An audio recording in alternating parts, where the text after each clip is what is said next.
Nous sommes choqués par cette décision des États-Unis de lever les sanctions contre des personnes qui ont commis de graves crimes au Burundi. Quand vous regardez la liste de ces personnes, la décision, franchement, est incompréhensible.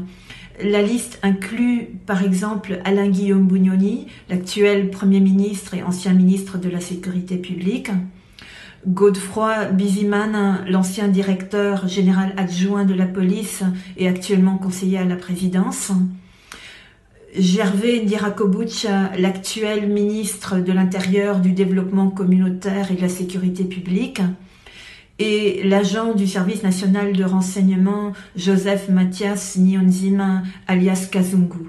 Et toutes ces personnes ont du sang sur les mains. Elles ont ordonné ou participé directement à des assassinats, à des actes de torture ou à des emprisonnements arbitraires et d'autres violations graves des droits humains, surtout pendant la crise de 2015.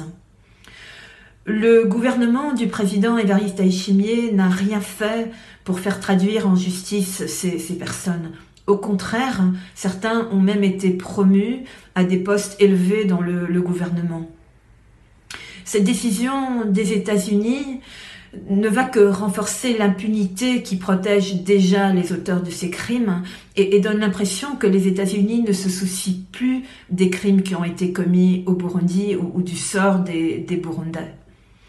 En plus, cette décision intervient vraiment au mauvais moment, alors qu'il y a une dégradation ces derniers mois de la situation au Burundi, avec une recrudescence des cas de disparition forcée, des cas de torture et des emprisonnements arbitraires.